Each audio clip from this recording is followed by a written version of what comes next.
বর্ধমানে রয়েছে ১০৮টি শিব মন্দির। তবে এই শিব মন্দিরের ইতিহাস অনেকেরই অজানা। আজব তার ইতিহাস। তবে চলুন আজকে ১০৮ শিব মন্দির নিয়ে আপনাদের শোনাবো। তবে বলবো, ভিডিওটি শুরু করার আগে চ্যানেলটিকে সাবস্ক্রাইব করে পাশে থাকবেন। কমেন্টে লিখবেন জয় ভোলানাথ। কিছুদিন আগে বর্ধমানের মাটিতে পা দিয়েছিলাম এবং ভোলে বাবার টানে দর্শনে গিয়েছিলাম বর্ধমানের ১০৮ শিব মন্দিরে। জানা যায় বর্ধমানের ১০৮ শিব মন্দিরটি মহারাজ তিলকচাঁদের বিধবা রানী বিষ্ণুকুমারী দেবী ১৭৮৮ সালে একটি ভয়াবহ মহামারী ও প্রাকৃতিক দুর্যোগের পর প্রতিষ্ঠা করেন। মন্দিরটি ১০৮টি শিবলিঙ্গ নিয়ে গঠিত।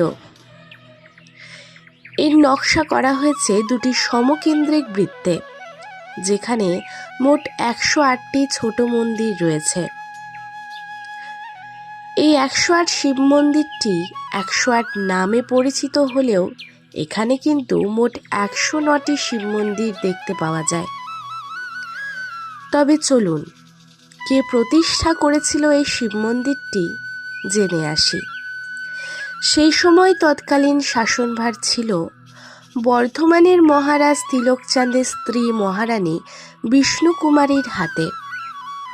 মহারাজ তিলকচাঁদ যখন মারা গিয়েছিলেন তখন তার রানী বিষ্ণুকুমারীর ছেলে ছিল নাবালক। তাই রানী নিজেই সিংহাসনে বসেন ও রাজ্য পরিচালনার ভার নিজের হাতে তুলে নেন। মহামারীতে বহু প্রজার মৃত্যু হয়েছিল এবং বাকিদের দুর্দশা দেখে মহারানী বিষ্ণুকুমারীর মন ভারাক্রান্ত হয়ে ওঠে। তিনি তখন সিদ্ধান্ত নেন প্রজাদের মনে ঈশ্বরের প্রতি ভক্তি জাগিয়ে তুলে তাদের শোক থেকে মুক্ত করবেন। রানীর এই সিদ্ধান্ত নেওয়ার পরই বর্ধমান শহরে শুরু হয় ১০৮ শিব মন্দির তৈরির কাজ। আর যেটি আগেই বললাম, ১০৮ নয়, ১০৯টি মন্দির আছে এখানে। প্রতিটি মন্দিরই নির্মিত হয়েছে উড়িষ্যার বালেশ্বর শিব মন্দিরের আটচালা নকশার আদলে। ১০৮ মন্দিরের প্রতিটির ভিতরে আছে একটি করে কালো কোষ্ঠী পাথরের শিবলিঙ্গ। এই মন্দিরগুলিতে একে অপরের সঙ্গে পুরোপুরি লাগানো, তবে তাদের মধ্যে একটু করে ফাঁক দেখা যায়। এই মন্দিরটি পুরোপুরি গোল নয়, বরং কিছুটা লম্বাটে ধরনের। মন্দিরের পিছনে পূর্ব দিকে আছে একটি জলাশয়। তারপরেও আরও একটি জলাশয় দেখতে পাওয়া যায়। এর জলগুলি স্বচ্ছ নয়, কিছুটা ঘোলাটে প্রকৃতির। এই মন্দিরের জলটি পাড় দিয়ে বাঁধানো রয়েছে। মন্দির চত্বরের মধ্যে এক জায়গায় একটি লোহার ফ্রেমে বাঁধিয়ে রাখা আছে ১০৮টি ঘণ্টা। এই ঘণ্টাগুলি মাঝারি সাইজের। ভক্তরা প্রতিটি মন্দিরে পুজো দিয়ে এসে ঘণ্টাগুলি বাজান। প্রচলিত জনশ্রুতি অনুসারে মহাদেবের পুজো দিয়ে এসে এই ঘণ্টাগুলি বাজালে ভক্তদের মনের সকল ইচ্ছে পূরণ হয়। জেলা ও জেলার বাইরে থেকে বহু পুণ্যার্থী এখানে শিবরাত্রিতে পুজো দিতে ভিড় করেন। আসেন ভিন রাজ্যের ভক্তরাও। দিনভর অগণিত ভক্তের সমাগম হয় এই প্রাচীন মন্দিরে। অনেকেই এখানে ১০৮টি মন্দিরে ঢুকে শিবলিঙ্গে জল ঢেলে ব্রত পালন করেন। শিবরাত্রি উপলক্ষে ৭ দিনের মেলা বসে মন্দির ও তার আশেপাশের এলাকায়। এই মন্দিরটি প্রতিদিন সকাল ৬টা থেকে দুপুর ১২টা এবং বিকেল ৪টে থেকে রাত্রি ৮টা পর্যন্ত দর্শনার্থীদের জন্য খোলা থাকে। তবে মন্দিরের যে ১০৮টি ঘণ্টার কথা বললাম, এই ঘণ্টাগুলি আমি আপনাদের ভিডিওর শেষে দেখাবো। আপনারা কিন্তু দেখবেন যে সত্যি বাবা ভোলেনাথের কৃপায় এখানে 108টি ঘণ্টা রাখানো আছে। জানা যায় পরবর্তীকালে মন্দির সংস্কারের সময় এই ঘণ্টাগুলি বানানো হয়েছিল। দেখতেই পাচ্ছেন, যখনই আমরা এই শিবলিঙ্গগুলি দর্শন করছি, শিবলিঙ্গর কিন্তু লিঙ্গটি পরিবর্তন হচ্ছে, অর্থাৎ একদিক থেকে আরেক দিকে ঘড়ির কাঁটার মতো পরিবর্তিত হচ্ছে। মন্দিরের দেওয়ালের গায়েই ওপরে লেখা আছে, দেখতে পাচ্ছেন, বাবা ভোলেনাথের 108টি নাম। এই নামগুলি আপনাদের সামনে তুলে ধরলাম, আপনারাও দেখে নিন বাবা ভোলেনাথের 108টি নাম কি কি। এখানে দেখুন কত ভক্তরা সকাল সকাল চলে এসেছেন বাবার মন্দিরে। আর যে জলাশয়ের কথা বললাম, এটিই সেই জলাশয় যেখানে ভক্তরা এসে নিজেদের মনকে শান্ত করে। বাবার দর্শন করে তারা মন্দিরের এই জলাশয়ের পাশে বসে মন্দিরটিকে উপভোগ করে। দেখতেই পাচ্ছেন কত সুন্দর গাছগাছালি দিয়ে ঘেরা এই মন্দির। আপনাদের যেমন মন্দিরটি দেখতে সুন্দর লাগছে, আপনারা যেমন মন্দিরটি দেখে শান্তি পাচ্ছেন, তেমনি আমিও আপনাদের এই মন্দিরটি আমার ক্যামেরার মাধ্যমে দেখিয়ে অনেক শান্তি পাচ্ছি।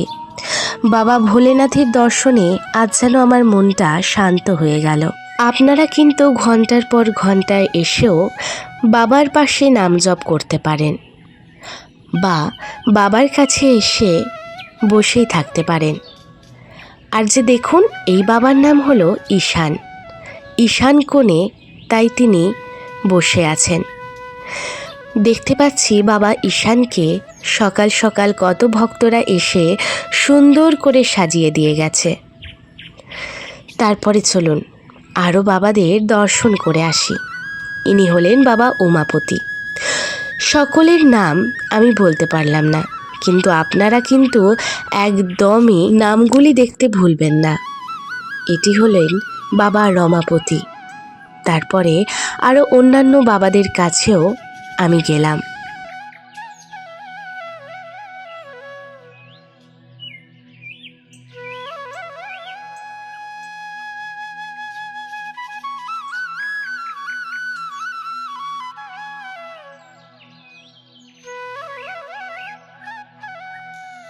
মন্দির দর্শনের সময় কিছু বাবাদের নাম আমি দেখতে পাইনি, তাই জন্য সকল বাবাদের নাম আমার নেওয়া সম্ভব হয়নি। তবে এর কারণ জানা নেই, হয়তো মন্দির কর্তৃপক্ষের সদস্যরাই বলতে পারবে। আমি যখন এসেছিলাম দেখছিলাম আজকের আবহাওয়াটাও খুবই সুন্দর, আর এর মধ্যে বাবাকে দর্শন করেও অনেক শান্তি পেলাম। তারপরে দেখতেই পাচ্ছেন বাবা জটি, বিভূতি আর বাবা শম্ভুর মন্দির দর্শন করলাম। এইভাবেই আরও সমস্ত বাবাদের দর্শন করে আমার মনটা শান্ত করে নিলাম। বাবা ভোলেনাথ অর্থাৎ দেবাদিদেব মহাদেবের কত কৃপা বলুন তো। বাবার কৃপা ছাড়া ভক্তরা কি এখানে আসতে পারে? না, বাবার যেই দিন টানবে সেই দিনই কিন্তু আপনি এই মন্দিরে আসতে পারবেন। বাবাকে মনে প্রাণে ডাকতে হবে, আপনার কথায় বাবা ঠিক সাড়া দেবেন। কথিত আছে 108 শিব মন্দিরে এসে যারা নিজেদের মনোবাসনা চায়, মনস্কামনা পূরণ করতে চায়, তারা কিন্তু বাবার কাছে বলতেই পারেন তার মনের কথা। বাবা কিন্তু কাউকে ফিরিয়ে দেন না, বাবা সকলের মনস্কামনা পূর্ণ করেন। তারপরে দেখতে পাচ্ছেন আরেকটা জলাশয় দেখলাম, যেখানে একদম সারি সারি মাছ ছিল। সকাল সকাল মাছ দেখেও মন ভালো হয়ে যায়। মাছও তো বিষ্ণুর অবতার, তাই না? আমাদের কিন্তু হিন্দু ধর্মের দেবতারা কিন্তু অনেক মাহাত্ম্যপূর্ণ। এই যে দেখুন না, বিষ্ণুর দশাবতারের কথা আপনাদের তো বলেইছি। তেমনি বাবা ভোলেনাথ, যিনি দেবাদিদেব অর্থাৎ দেবতাদেরই ঈশ্বর, তার উপরে কেউ নেই।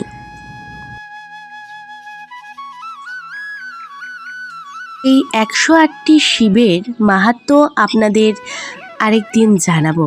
আজ তো আমি আপনাদের দর্শন করিয়ে দিলাম বাবাদের, তবে জানাবো 108টি শিবের নামের পিছনে বাবাদের কি কি মাহাত্ম্য রয়েছে। আপনারা কিন্তু আমার ভিডিওগুলি ভালোবাসলে কমেন্টে জয় ভোলানাথ লিখতে কিন্তু একদমই ভুলবেন না। আমার জন্য না হোক, দেবাদিদেব মহাদেবের জন্য লিখুন। ওই যে বললাম, ভগবানের দর্শন করতে, ভগবানের পুজো দিতে কত ভক্তরাই না আসে। দেখুন, আপনারাও বাবার কাছে মনস্কামনা চান যাতে বাবার দর্শনে আপনারা আসতে পারেন। দেখবেন বাবা ঠিক আপনাদের মনের কথা রেখেছে। মন্দিরের মধ্যে দেখতে পাওয়া যায় একটি উমা ও মহাদেবের ছবি, সেটিও আপনাদের সামনে তুলে ধরব। এই ছবিটি মূলত কারুকার্যর মাধ্যমেই করা হয়েছে। তার আগে চলুন মন্দিরটি ঘুরিয়ে আপনাদের সকল বাবার দর্শন দিয়ে দিই, কারণ যারা আসতে পারেননি তারা ফোনের মাধ্যমে বাবাদের দর্শন করে নিন। আর কথা না বাড়িয়ে চলুন এগিয়ে যাই।